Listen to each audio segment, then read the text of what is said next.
I'm Rex Rogosh, and let's queer up gay culture.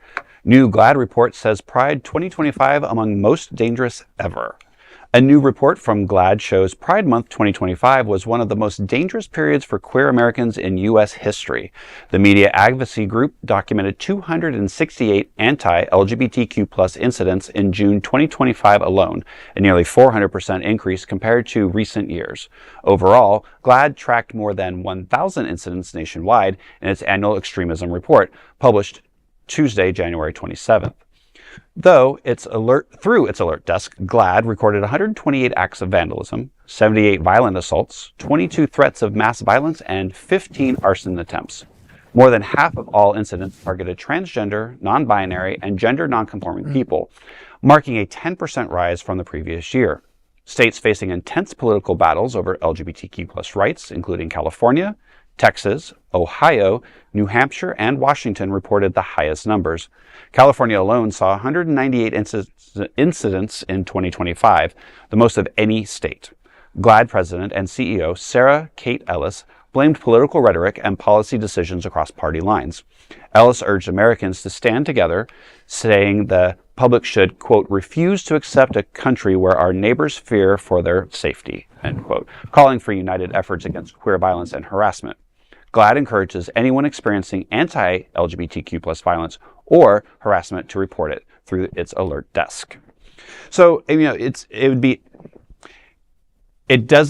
hate to say this because I keep having to say this, it doesn't surprise me that we're seeing numbers go up, regardless if these numbers are not the full story or if they're exaggerated because people are calling things in.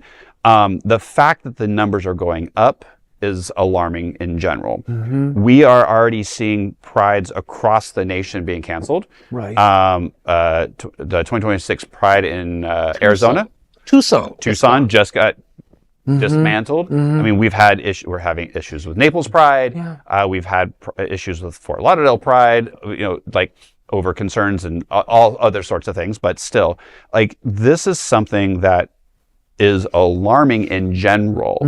And, coupling that, we all kind of have these conversations, coupling that with everything that's happening with ICE and all of that. Right. Now we're sitting now we're sitting ducks for things. So it's just, it's alarming. And, the whole see something, say something, fortunately and unfortunately, we live in what I call the gay bubble in Wilton Manors, and most of the time we don't see a lot of this stuff happening because we are in a gay bubble, but it's creeping up on us, right? There's reports of ICE and there's reports of raids, and we've seen the people doing burnouts on our streets. Yeah, it's come here. It's starting to come here.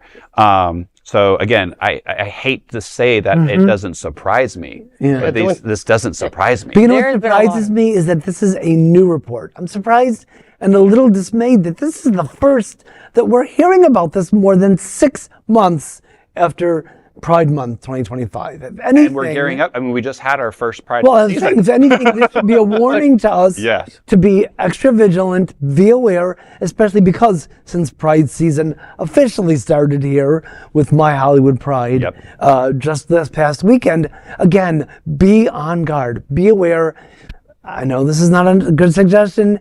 Don't be too, buzzed or whatever, otherwise occupied. Be aware yourself. And don't be looking at your phone. Look around. Look at your surroundings. Those are all good points. And there has been from actual experts, there has been clear documentation of increased incidences of hate and harassment. Absolutely. GLAAD is not a group with a background in this sort of research. And I did have to look at both their report and other groups to compare it to because it was a very odd methodology. Because for those that don't, GLAAD, they're known for a media awards event and for a CEO who gets Alliance Against Defamation, right? Isn't that no, this is the gay and lesbian. Yeah, GLAAD. Yeah, isn't that Is it that? It's the two ways. It's the one that does the media. Yeah, they do the media awards, and their CEO gets treated like a celebrity by their board with a lot of fancy things.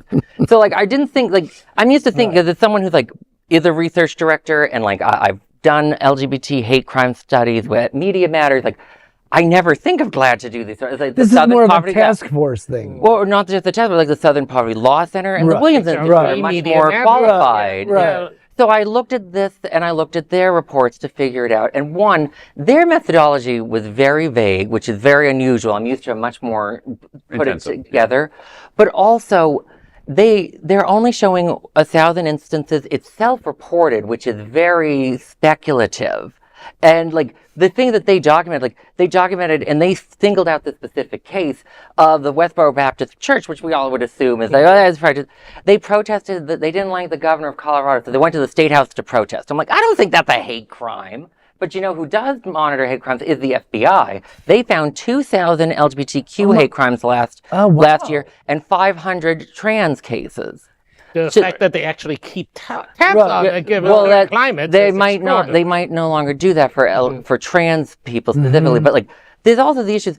So that means when we know of actual documented cases of hate, about 1 in 5 is trans-related. I'm not trying to minimize it. Right. I'm saying GLAAD is doing a very half-done, they don't have the right background research, making a very bold statement that would the FBI share that information with an organization like GLAAD? They publish it every year. And that's how the Southern Poverty Law Center was able to do that. And that's why I said, these numbers are not surprising. And we know that, most numbers that are out there, I mean, when we're talking about anything, hate crimes, suicide, deaths by, alcohol, whatever, we can only go by what's reported. And there's, we all know that probably 1 in 5 don't get reported, right? Actually, so the numbers are probably... But who's going to know to report to a LGBTQ media advocacy They're not, group? but that's a very weird thing to report to them. And also, instead of doing like stats on hate crimes, which we have plenty of because of other organizations, why not talk about LGBTQ erasure from popular culture or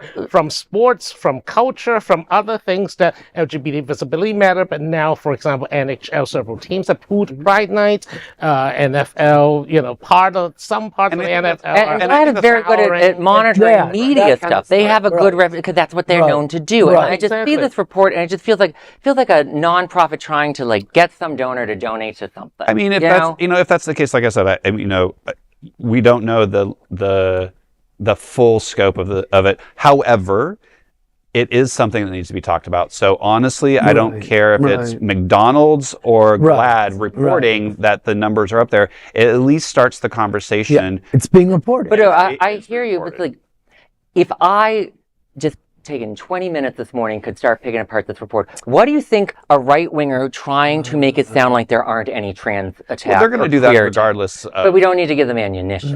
They make their own, unfortunately. And to be honest, California, Texas, Ohio, New Hampshire, and Washington, that seems to be a weird collection of states. I mean, California, biggest states. Aren't they very based in California? So I'd imagine they get a lot of reporting from California. Texas, obviously, very red. Ohio, very red. Make Florida very jealous. But New Hampshire is more of a libertarian thing, and Washington State is pretty blue.